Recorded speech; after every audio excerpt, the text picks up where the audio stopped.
আজি ডিমৰ tasty recipe এটা লৈ আহিছোঁ। আহকচোন মই কেনেধৰণে ৰান্ধিলোঁ আপোনালোককো দেখুৱাওঁ। হেল্ল' এভৰিৱান, মোৰ এটা নতুন ভিডিঅ'লৈ আপোনালোকক পুনৰবাৰ স্বাগতম জনাইছোঁ। প্ৰথমতে মই ডিম আৰু আলুখিনি বইল কৰি লৈছিলোঁ আৰু এতিয়া ডিমকেইটা তেলতে ফ্ৰাই কৰি ল'ম। ইয়াত দেখিছে ৰঙচুৱা হোৱালৈকে ভাজি লৈছোঁ।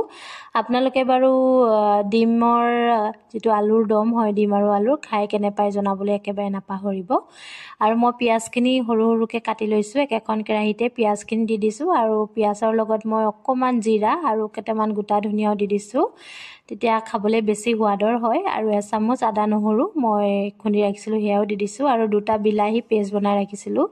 আৰু এইখিনি সকলোবিলাক দি মই হালধি, কাশ্মীৰ ৰেড চিলি আৰু অকণমান গৰম মছলা দি এইখিনি ভালদৰে বিলাহীখিনি কেঁচা গোন্ধ যোৱালৈকে আৰু মছলাখিনিৰ পৰা তেল ওলোৱালৈকে ভাজি ল'ম। ভাজি হোৱাৰ পাছত মই ইয়াত যিখিনি আলু হয়, আলুখিনি বইল কৰি ৰাখিছিলোঁ, আলুখিনিও দি দিছোঁ। দেখিছেনে?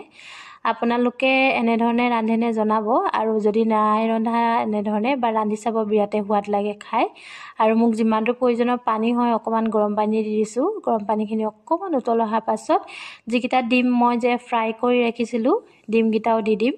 ইয়াত দেখিছেনে উতল আহি গৈছে। ডিমকেইটা দি দিছোঁ এতিয়া। আৰু ডিমকেইটা দিয়াৰ পাছত মোক আৰু অকণ পানীৰ প্ৰয়োজন হৈছিলে, সেইকাৰণে আৰু অকণমান পানী দি দিছোঁ। পানী দিয়াৰ পাছত 10-15 মিনিটমান মই ঢাকি এইখিনি উতল আহিবলৈ দিম, কাৰণ তেতিয়াহে আলুখিনি আৰু ডিমখিনি ধুনীয়াকৈ ফ্লেভাৰটো সোমাই যাব। ইয়াত দেখিছেনে পানীখিনি মই কমাই দিলোঁ আৰু একেবাৰে শেষত মই কস্তুৰী মেথি অকণমান দি দিছোঁ।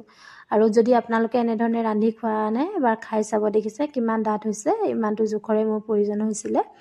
আৰু খাবলৈ এনেধৰণে বিৰাটেই সোৱাদ হয়, গম পায়নে? আপোনালোকে যদি এনেধৰণে খোৱা নাই এবাৰ খাই চাব। আৰু আজিৰ ৰেচিপিটো কেনেকুৱা পালে জনাবলৈ একেবাৰে নাপাহৰিব। আৰু কস্তুৰী মেথিটো অপশ্যনেল হয়, আপোনালোকৰ লগত যদি নাই আপোনালোকে ধনিয়া ব্যৱহাৰ কৰিব পাৰে। আৰু আজি চিম্পল থালিখনো আপোনালোকক দেখুৱাই দিছোঁ। লগতে ইয়াত এটা জলকীয়া লৈ লৈছোঁ আৰু এখন পাপৰো ধুনীয়াকৈ পুৰি লৈছোঁ। ইয়াত দেখিছেনে? আৰু খাবলৈ বিৰাটেই সোৱাদ হৈছিলে জানেনে? আৰু আপোনালোকে যদি মোৰ ভিডিঅ'সমূহ চাই ভাল পায়, লাইক কমেণ্ট শ্বেয়াৰ কৰিবলৈ একেবাৰে নাপাহৰিব। আৰু ভিডিঅ'টো চাই কেনে পালে জনাব।